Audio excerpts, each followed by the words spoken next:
Jadi kami Komisi Pemberantasan Korupsi, Kedeputian Bidang Koordinasi dan Supervisi pada hari ini melaksanakan tugas koordinasi pemberantasan korupsi bersama dengan Pemkab Langkat, Pemprov Sumut dan seluruh stakeholder di Kabupaten Langkat yang pada intinya kami ingin bangun kembali bersama-sama dengan stakeholder tata kelola pencegahan korupsi yang lebih kuat, lebih solid supaya kasus-kasus korupsi sebelumnya tidak terulang lagi, supaya pencegahan korupsi semakin baik lagi, khususnya kepada 3 sektor yang sangat rawan.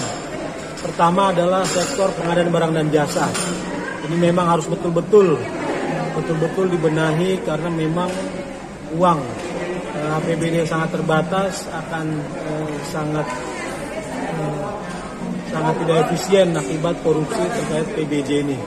Apakah dengan pengaturan proyek ataupun juga permintaan fee komisi yang pasti akan merugikan APBD. Kedua adalah korupsi terkait dengan pengisian jabatan atau jual beli jabatan. Yang ini dampaknya sangat signifikan terhadap profesionalisme dan juga layanan ASN. Sehingga kami minta pada siapapun yang terkait dengan hal ini untuk menghentikan praktik jual beli jabatan. Tadi sudah komit bahwa tidak ada pun jabatan apapun di setiap tingkatan manapun yang dikenakan tarif, semua berdasarkan pada profesionalisme dan juga kompetensi masing-masing ASN yang akan mengisi jabatan. Dan terakhir adalah korupsi terkait dengan dana desa.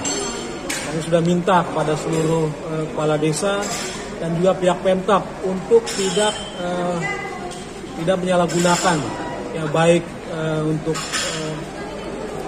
mengatur ataupun juga mengarahkan proyek-proyek tertentu di desa, sehingga para kepala desa itu mengalokasikan secara tidak sah ataupun juga menyimpang. Lalu juga PBJ yang menggunakan dana desa, apakah di markup ataupun juga permintaan komisi. Jadi 3 sektor ini yang memang sangat rawan, di samping memang masih ada sektor lain, apakah SPPD fiktif ataupun juga pemotongan anggaran yang memang sangat merugikan. Jadi melalui momen ini menjadi titik balik bagi khususnya bagi pimpinan kabupaten dan juga Forkopimda, dan harus ditindaklanjuti karena memang yang paling menantang adalah bagaimana melaksanakan pencegahan korupsi yang harus dilaksanakan secara bersama-sama. Demikian. Terkait pengadaan barang dan jasa, Pak, yang saat ini kan prosesnya sedang berlangsung di Kabupaten Langkat. Apakah menurut kacamata KPK prosesnya sudah berlangsung secara benar atau masih pakai pola-pola yang lama seperti istilah pengantin dan grup-grup itu, Pak?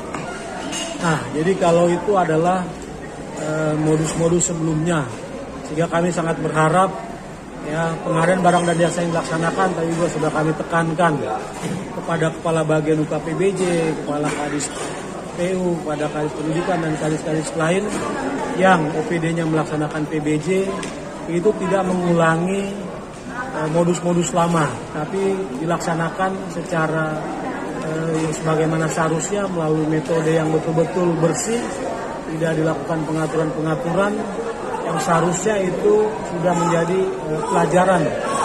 Jadi kalaupun itu masih terjadi, itu pasti ya suatu saat akan terungkap kembali seperti itu. Terkait penggunaan dana desa, apakah BIMTEK menurut kacamata BIMTEK yang dilaksanakan kepala desa di luar Kabupaten Langkat, apakah menurut kacamata KPK sudah merupakan tindakan koruptif tanda kutip, Pak? Nah, jadi itu adalah terkait dengan kebijakan. Kalau kebijakan memang yang paling berwenang adalah Kementerian Dalam Negeri. Kalau untuk konteks korupsi yang KPK soroti adalah dalam hal ya pelaksanaan apakah itu BIMTEK atau pelatihan dan lain-lain, itu terjadi perilaku korupsi atau juga tindak korupsi, misalkan dilakukan markup. Misalkan BIMTEK yang sudah dihitung misalkan per orang, per orang itu 1 juta nilainya, tapi di markup sedemikian rupa menjadi misalkan 1.100.000, 1.200.000, ya disitulah korupsinya. Ya, sehingga ya untuk tempat pelaksanaan yaitu adalah kebijakan yang memang kebijakan itu juga harus mempertimbangkan kepatutan dan juga pemanfaatan. Kalau bisa itu dilakukan di Langkat sendiri atau bahkan di Sumatera Utara, kenapa enggak? Tapi lagi-lagi kebijakan. Tapi kalau ada markup ataupun juga pemotongan yang tidak sah, ya itulah KPK melakukan pendalaman.